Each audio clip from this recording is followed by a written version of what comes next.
Hello, cute little readers. I have a great story to read to you, but I want you to read too. Not with me, no, unless you have the book that I'll be reading to you soon.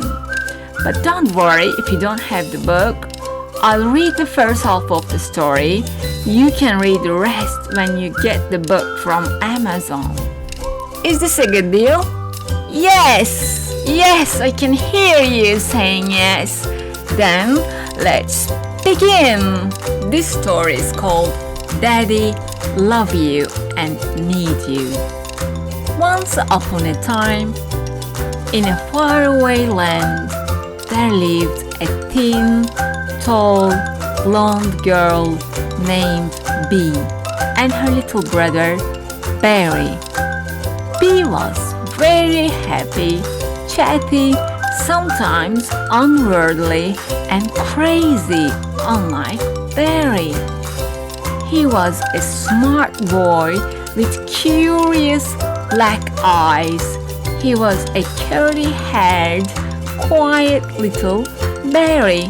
Bee and Barry had a bright and beautiful mother named Kathy.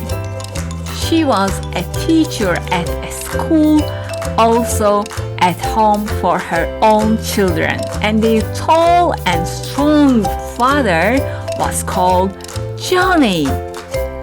He was a commander in the army, and he was usually away from home. Barry did not like that at all. He loved his father, and he didn't want him to be away from home for so long. One night, Kathy was reading a story to Barry before bed, like she would always do.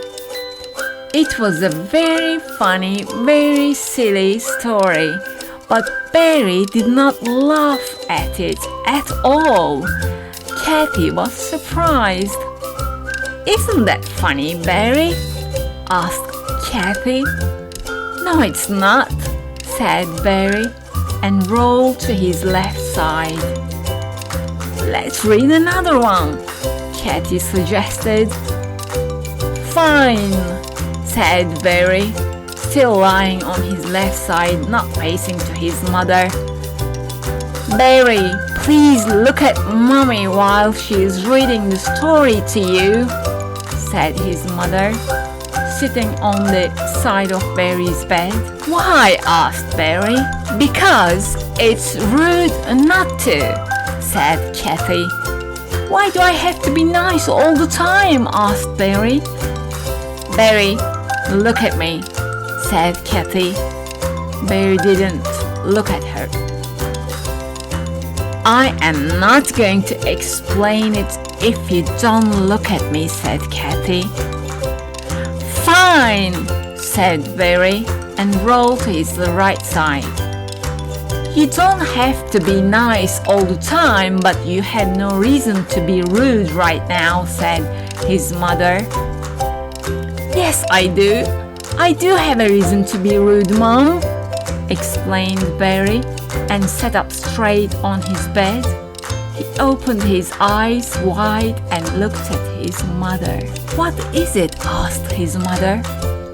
"You know what it is, Mom," said Barry. "No, I don't," said Kathy and stroked Barry's black hair motherly.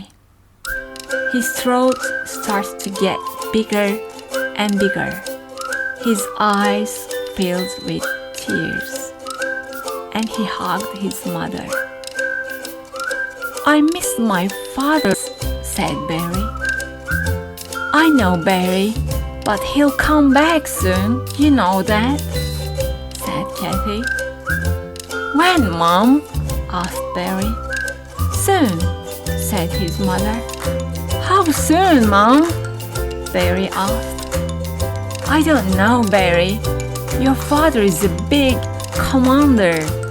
Every soldier in the army needs him. Our country needs him," Kathy explained.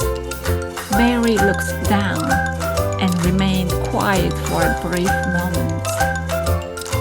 "I need him too, Mom," he said. "I know, Barry, but we have to be patient and wait. He'll come. Close your eyes and sleep now.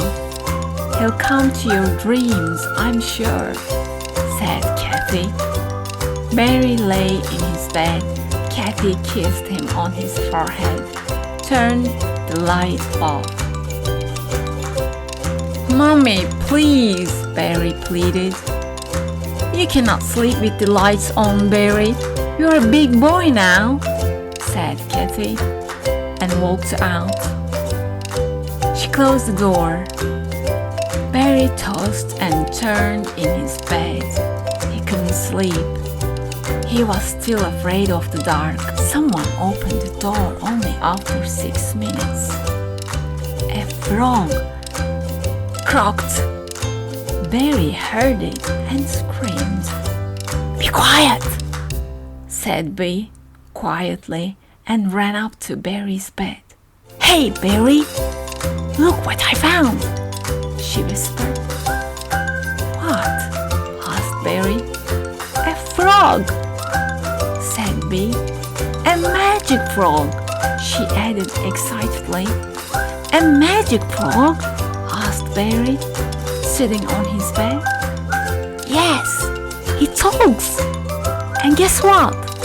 said Bee. "What?" asked Barry. Did you like the first half of the Bee and Barry story? Do you want to know what happens in the rest of the story?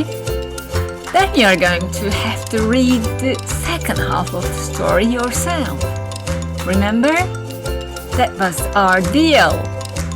And it was your turn to read anyway. Send me a message after discovering what Bee and Barry do to bring their father back.